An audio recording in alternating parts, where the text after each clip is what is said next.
I've recently discovered that taking yourself out on a date is not normal amongst people my age. I don't even believe that most of us are afraid of being alone, but it is admittedly unnatural to do things by yourself outside because humans are designed to do things together.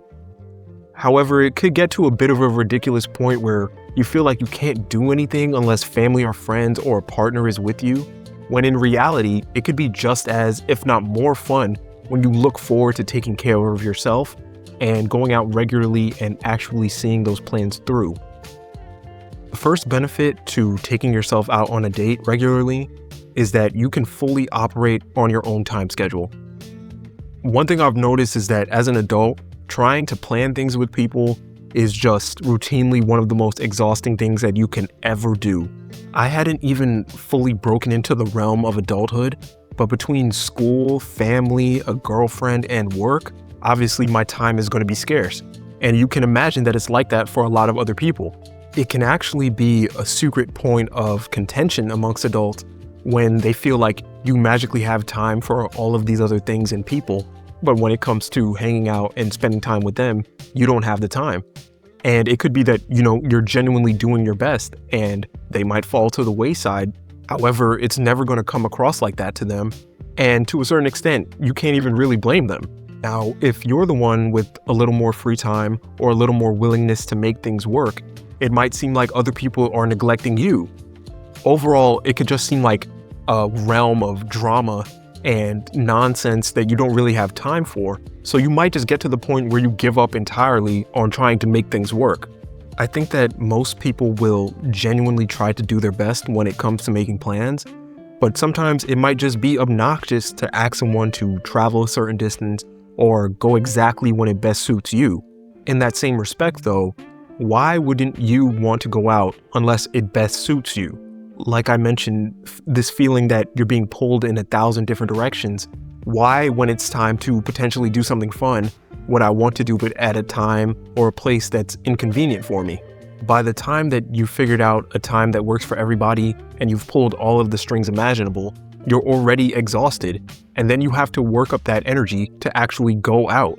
This isn't to say anything about the potential emergencies or things that just come up. You can be genuinely excited to do things with other people, but then when the time comes around, things are just falling apart. And if you're operating on your own schedule, you can do whatever you want, really. You don't have to deal with those same problems. You can leave later, or you can leave earlier and do more. You can make 1,000 deviations, or you can do it entirely another day if you're not feeling it on the day you originally planned. Second point of business. As a guy, I realized that the same way that I might come up with something extravagant for a girl on a date, that's the same way that I need to treat myself. There's a lot of discussion about gender roles all the time and who's responsible for doing what in terms of a date and dating as a whole. I know some guys that do more of the planning. I know some girls that do more of the planning. I think that it should be a regular occurrence for both of you to plan and take the responsibility for dates. Paying is something else for each couple to figure out, but demonstrating that you give a damn, that should be very standard. There's simply way too many guys who'd be lucky if their girl even bought them a slice of pizza. Especially at this age, some girls just have to learn that being present is not enough for a connection. Both men and women should be hyper aware of what their partner likes and what they don't like and what it will take to actually make it happen. Because otherwise, you probably don't really like them. I don't know how well this example applies here, but I think it's a bit of the Valentine's Day effect.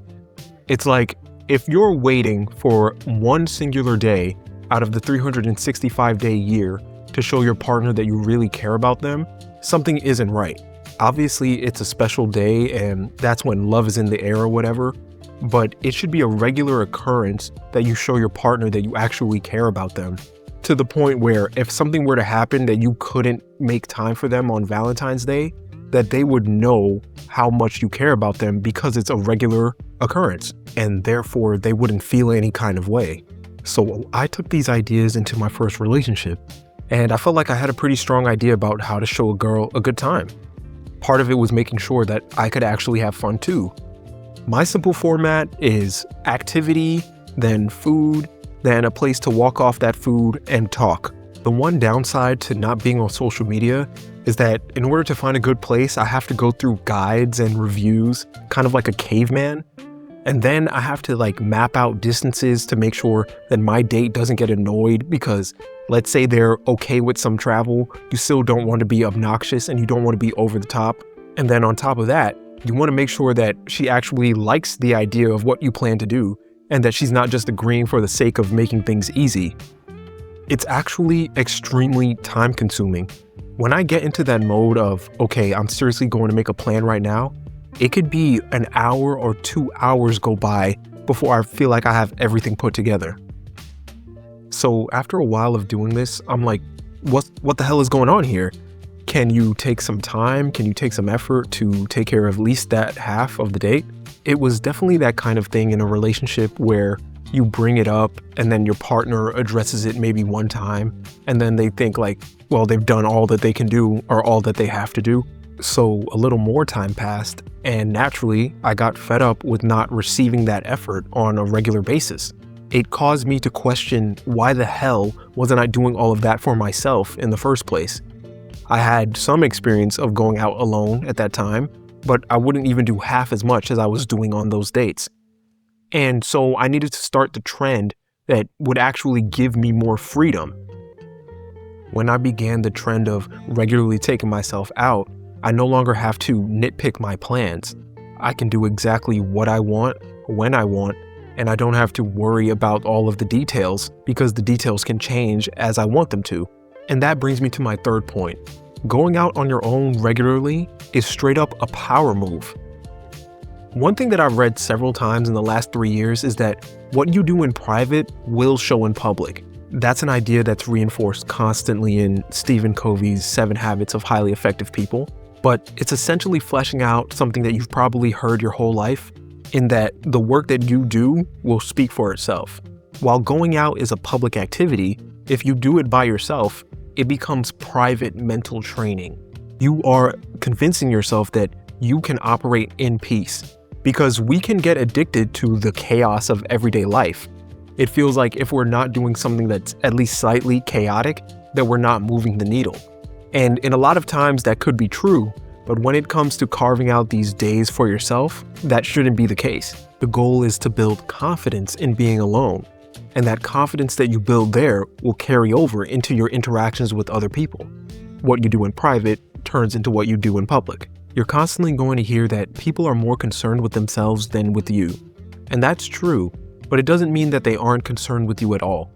People notice others and they can form quick opinions or they can linger on the thoughts. When you're well-dressed and you're minding your business and you're enjoying time alone, people will immediately think that you are a busy person just carving out some alone time. I don't think any normal person looks at that person and thinks, oh, they must be lonely or that's embarrassing, unless they have deep-seated issues already, in which you should be hoping to avoid their gaze anyway. I live in the city, so my best example is when I see a well-dressed man or woman, and depending on the time, I'll assume that they're on their lunch break or they just got off of work and they're looking to relax a little bit before going home. However, if I'm taking myself out on a date and I'm just wandering a little bit, I can notice that they might be in the same area as me 20 to 30 minutes later and that they're doing the same thing. It can be a signal to the people around you that not only do you have the confidence to be alone, but that you did what you said you would do. Instead of begging somebody to do something with me, I have this habit of saying, I'd love it if you join me for a particular activity because I want it to be clear that I was likely going to do it with or without them. There was absolutely zero malicious goal when I started doing that. But that somehow makes people more inclined to do the things that lean on my schedule and that favor my plans, because sometimes people get enticed by the idea of gaining something they shouldn't have had. It's very childish, but we're still subject to it as we grow up. And in other cases, sometimes people just need some of the pressure off of their lives, and they might be willing to do whatever it takes to make that happen, even if that means doing the things that are more in your favor. The most interesting part about taking yourself out on a date regularly is that I realize some people will treat you differently when they think that your enjoyment is strictly based off their presence.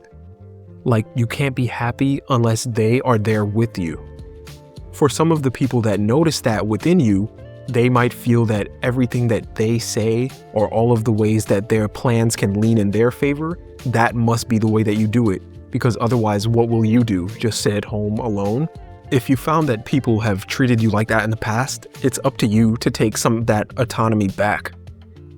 I'm definitely not saying that it's a crime to want the people that you like around you, but you don't want to be someone that people, whether purposely or not purposely, take pity on because they know that it's them or nothing.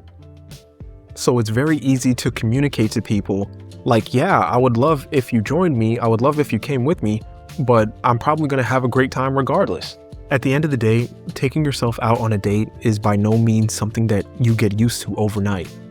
It is uncomfortable at first, but the results are definitely worth it.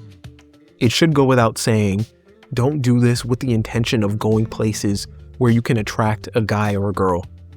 The goal is to make the burden come off of your back so that you don't have to worry about doing it for somebody else.